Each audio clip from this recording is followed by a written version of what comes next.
विधानसभा चुनाव या लोकसभा चुनाव में जब जनता अपना फैसला सुनाती तो फिर ईवीएम को दोषी ठहराते हैं। तो मैं मानता था कि आखिर हमारे नेता विरोधी दल कुछ तो कहेंगे, और उन्होंने वही कहा जो कहना चाहिए था। मुझे लगता है कि 2022 के विधानसभा चुनाव की तस्वीर भी सामने आ चुकी है।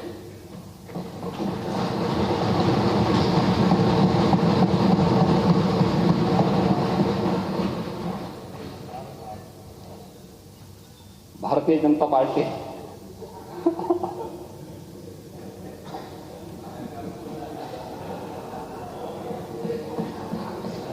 अब देखिए, इतनी बड़ी बात आपकी आज्ञा मांग रहे, उम्र में बड़े हैं और नहीं, सही मैं बता रहा हूं कि मुझे आपके स्वास्थ्य की चिंता होती है कभी कभी, और मैं इसीलिए पिछली बार आपसे कहा था कि आपको बलिया के काले गाजर का हलवा जरूर खाना चाहिए।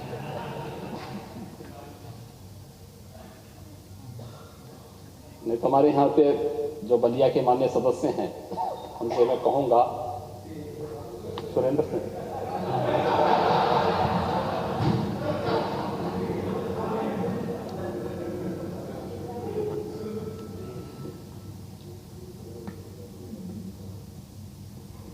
लेकिन बहुत शांतिपूर्ण तरीके से महोदय चुनाव यहां पे संपन्न हुआ है। और मैं देख रहा था, स्वाभाविक रूप से दलीय आग्रह भी और पूर्वाग्रह भी हर एक जगह हावी रहते हैं, और उनको व्यक्त करने का एक माध्यम भी सदन मिलता है जब आमने सामने बैठ करके दोनों ओर के सदस्य अपनी बातों को कह देते हैं, लेकिन उसको व्यक्तिगत रूप से नहीं लेना चाहिए। मैं देख रहा था सुबह जिसने 23 में नेता विरोधी दल यहां आए थे, लेकिन बाद में जब चुनाव प्रक्रिया प्रारंभ हुई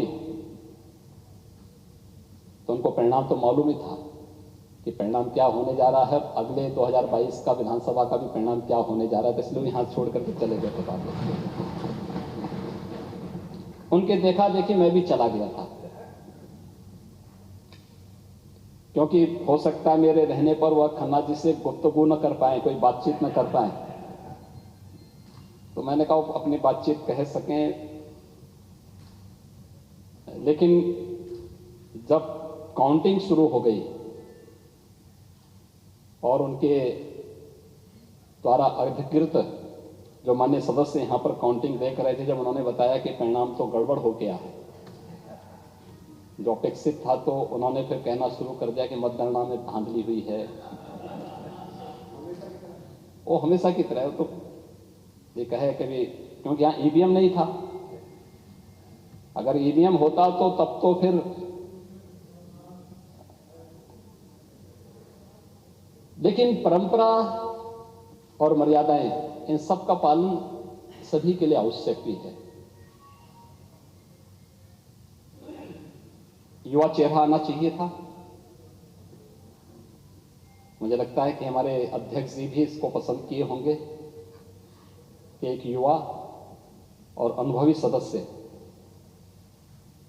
पहली बार नहीं है, तीसरी बार वे माननीय विधायक बने हैं, और उनके अनुभव का लाभ सदन को प्राप्त होगा। माननीय अध्यक्ष जी के मार्गदर्शन और संरक्षण में पिछले 4.5 वर्षों के दौरान सदन ने अनेक कीर्तिमान स्थापित किए, और हम लोगों ने तो संवाद बनाने का हमेशा प्रयास किया। माननीय नेता विरोधी दल इस बात को जानते होंगे कि कोरोना के कालखंड में भी हम लोगों ने दलीय नेताओं की बैठक की थी, तो समाजवादी पार्टी ने तब भी उस बैठक का बहिष्कार किया था। हम लोगों ने सस्टेनेबल डेवलपमेंट गोल्स पर भी एसएसजी के लक्ष्य को प्राप्त करने के लिए जो भारत सरकार ने, यूएन ने 2016 में और उसके उपरांत भारत सरकार ने पूरे देश के लिए उन लक्ष्यों को प्राप्त करने के लिए, जिसमें गरीबी के उन्मूलन का है, स्वास्थ्य और बेहतर शिक्षा के लिए है, रोजगार के लिए और अन्य उन सभी विकास लक्ष्यों को प्राप्त करने के लिए जो टारगेट फिक्स किए गए हैं पूरे देश के लिए, इस सदन ने 36 घंटे तक उस पर चर्चा की थी। हम सब जानते हैं राष्ट्रपिता महात्मा गांधी की 150वीं जयंती के उपलक्ष्य में एसएससी पर एक विशेष सत्र आहूत किया गया था। उसमें भी समाजवादी पार्टी ने सदन का बहिष्कार किया था और पूरे उस विशेष सत्र का ही बहिष्कार किया था, क्योंकि वह गरीबी उन्मूलन से संबंधित था, नौजवानों को रोजगार से संबंधित था, बेहतर स्वास्थ्य के लिए था, गुणवत्तायुक्त शिक्षा के लिए था, किसानों की आय को दोगुना करने के लिए था। लेकिन समाजवादी पार्टी को इससे कोई लेना देना है नहीं, तो समाजवादी पार्टी ने इसका भी विरोध किया था। तो संवाद की परंपरा तो हम लोगों ने हमेशा डाली है, हमेशा बनाने का प्रयास किया है, लेकिन उस संवाद को बाधित करने का कार्य हमेशा समाजवादी पार्टी ने किया है।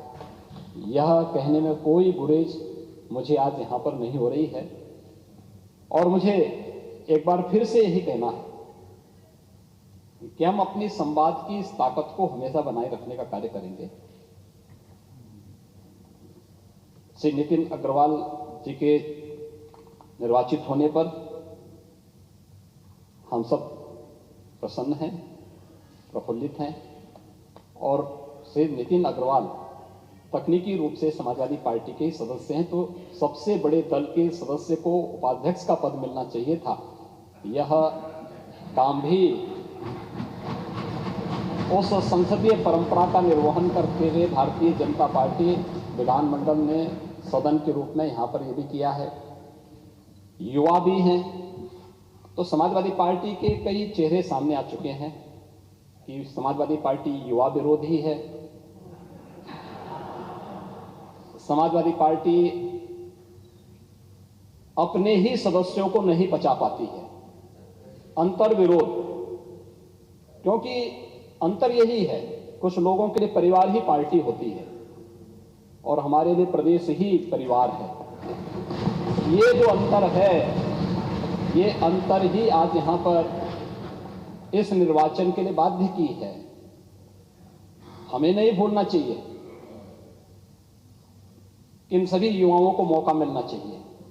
हमने अभी मंत्री बनाए हैं 7, आपने देखा होगा सब युवा चेहरे हैं और वे सभी युवा चेहरे बनाए गए हैं जो समाज में अलग अलग तबके का प्रतिनिधित्व भी करते हैं, लेकिन साथ साथ युवा भी हैं। और उन सभी लोगों को प्रतिनिधित्व देने का कार्य भारतीय जनता पार्टी ने सदैव किया है और हमारी सरकार उन्हीं मूल्यों, उन्हीं आदर्शों के लिए समर्पित भाव के साथ कार्य कर रही है। आज के इस अवसर पर मुझे विश्वास है कि समाजवादी पार्टी अपने उस परिवारवादी मंसूबे से थोड़ा अब ऊपर उठ करके व्यापक परिप्रेक्ष्य में सोचने का कार्य करेगी, तो मुझे लगता है कि इस दल के हित में होगा। अन्यथा जो फैसला होने वाला है आज इस निर्वाचन से साबित हो चुका है। श्री नरेंद्र सिंह वर्मा जी के प्रति हमारी पूरी सहानुभूति है, हमारी संवेदना है। वे अच्छे सदस्य हैं, समाजवादी पार्टी की ओर से अपनी बात को दमदार तरीके से सदन में रखते हैं, संसदीय परंपराओं का पालन करते हैं। लेकिन अगर यह नाम 4 साल पहले, 3 साल पहले समाजवादी पार्टी सदन के सामने रखी होती, तो मुझे लगता है कि आज जो धोखा आप लोगों ने नरेंद्र सिंह वर्मा जी के साथ किया है, ये धोखा उनके साथ संभवतः नहीं होता। और मुझे कोई संकोच नहीं है ये कहने में कि आप लोगों ने धोखा किया है, और कम से कम मुझे आपसे तो उम्मीद नहीं थी। मैं मानता था कि नेता प्रतिपक्ष के रूप में आप बलिया की धरती से हैं, तो अपने क्रांतिकारी तेवर दिखा करके 3 साल पहले, 4 साल पहले अपने पार्टी के अंतर विरोधों को दूर करते हुए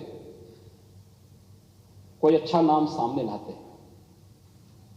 और हम लोग हमेशा इस बात को कहते कि भाई एक समन्वय होना चाहिए अच्छा, लेकिन आप लोग विफल रहे। आप अपने सदस्यों को भी नहीं पहचान पाए, आप अपने सदस्य को ही धोखा देना चाहते थे। परिणाम क्या होने जा रहे हैं ये जानते हुए भी जबरदस्ती चुनाव में आप धकेल करके उनके समय को भी खराब कर रहे थे, उनकी ऊर्जा को भी वेस्ट कर रहे थे। जितना भाषण उन्होंने सुबह यहां पर दिया था, इतना अपने विधानसभा क्षेत्र में दे रहे, तो हो सकता पब्लिक के दिमाग में कुछ चीजें सामने आती कि हाँ कुछ किया है विधायक जी ने। तो दोनों काम आपके द्वारा नहीं हो पा रहा था, धोखा देना था, धोखे देने की प्रवृत्ति है, इसलिए आज ये हुआ है। लेकिन हमारी पूरी संवेदना उनके साथ में है। वे समाजवादी मूल्यों के साथ अपना जीवन यापन करें। श्री नितिन अग्रवाल जिस परंपरा के साथ आगे बढ़ रहे हैं वे मजबूती के साथ आगे बढ़ें। भारतीय जनता पार्टी विधानमंडल पूरी तरह उनके साथ में है, उनका सहयोग करेगी। और महोदय, इस सदन की उच्च मर्यादा का पालन करते हुए उन परंपराओं को आगे बढ़ाने के लिए हम लोग सभी मिलकर के कार्य करेंगे। आपके मार्गदर्शन में, आपके संरक्षण में देश के सबसे बड़े विधानमंडल ने विगत 4.5 वर्षों के अंदर अनेक ऐतिहासिक निर्णय लिए हैं और प्रदेश की 25 करोड़ जनता के हितों के लिए कार्य किया है। हर एक फील्ड में कुछ नया, कुछ देखने को मिला है, चाहे वह गरीब कल्याण के लिए हो, युवाओं के कल्याण के लिए हो, महिलाओं के सशक्तिकरण के लिए हो, किसानों के उत्थान और उनके उन्नयन के लिए हो, प्रदेश के इंफ्रास्ट्रक्चर डेवलपमेंट के माध्यम से देश के सामने उत्तर प्रदेश को निवेश के सबसे अच्छे गंतव्य के रूप में स्थापित करने का हो, या फिर प्रदेश के बारे में जो एक धारणा थी देश की, दुनिया की, उस धारणा को बदलने का रहा हो। विगत 4.5 वर्ष के दौरान ये कार्य सभी उत्तर प्रदेश के अंदर हुए हैं और सदन के सभी माननीय सदस्यों ने मिलकर के, सत्ता पक्ष के सदस्य भी थे, विपक्ष के सदस्य भी थे, सभी ने मिलकर के उन लक्ष्यों को प्राप्त करने में अपना योगदान दिया है। और आज वही कारण है कि उत्तर प्रदेश के बारे में देश की एक धारणा बदली है। उत्तर प्रदेश के बारे में लोग एक अच्छी धारणा के साथ अब सोचने लगे हैं कि हाँ, उत्तर प्रदेश देश के का एक ग्रोथ इंजन बनने की सामर्थ्य रखता है। उत्तर प्रदेश देश की सबसे बड़ी अर्थव्यवस्था के रूप में उभरने का माना रखता है। उत्तर प्रदेश जो कुछ भी करेगा वह भारत की अर्थव्यवस्था को एक नई ऊंचाइयों तक आगे ले जाने में काफी मददगार हो सकता है। और इस परसेप्शन को आगे बढ़ाने के लिए, इस युवा ऊर्जा को आगे और ताकत दे जाने की आवश्यकता है। आज यहां पर श्री नितिन अग्रवाल का विधानसभा के उपाध्यक्ष के रूप में निर्वाचन इस बात को साबित करता है। मैं एक बार फिर से अपने विधानमंडल दल की ओर से श्री नितिन अग्रवाल जी के उपाध्यक्ष निर्वाचित होने पर बड़ी भारी मतों से 304 मत उनको प्राप्त हुए हैं, तो 304 मतों से भारी बहुमत से उनके निर्वाचन होने पर उन्हें हृदय से बधाई देता हूं, उन्हें अपनी शुभकामनाएं देता हूं और विश्वास करता हूं कि आपके मार्गदर्शन में इस सदन की उच्च मर्यादा और परंपरा को आगे बढ़ाने का कार्य करेंगे। श्री नरेंद्र सिंह वर्मा जी के प्रति भी मेरी हृदय से अपनी संवेदनाएं हैं, उनके प्रति सहानुभूति भी है और शुभकामनाएं भी हैं कि वे समाजवादी पार्टी ने उन्हें अपना प्रत्याशी तो बनाया, लेकिन पूरे विपक्ष को भी वह एकजुट नहीं कर पाए। अच्छा होता कि आपस में एक संवाद बना करके इस व्यवस्था को आगे बढ़ाते, लेकिन वक्त सबको समझा देता है। 2022 का चुनाव और अच्छे ढंग से इसको समझाने का कार्य करेगा। आज का परिणाम इस बात को साबित करता है। मेरे सदन के सभी सदस्यों को, जो पिछले कल से आप देख रहे होंगे बहुत तेज बारिश और आंधी है पूरे प्रदेश में और उत्तर भारत में, एक बड़े भूभाग में, वो सबके बावजूद यहाँ पर आए हैं। उन सभी माननीय सदस्यों को जिन्होंने, चाहे वह सत्ता पक्ष के हों या विपक्ष के हों, सभी ने इस निर्वाचन में शांतिपूर्ण ढंग से, सौहार्दपूर्ण तरीके से सदन की मर्यादा के अनुरूप यहाँ पर व्यवहार करते हुए निर्वाचन में प्रतिभाग किया है। उन सबको भी हृदय से धन्यवाद देता हूँ और दीपावली की मंगलमय शुभकामनाएं आप सबके प्रति व्यक्त करता हूँ। धन्यवाद।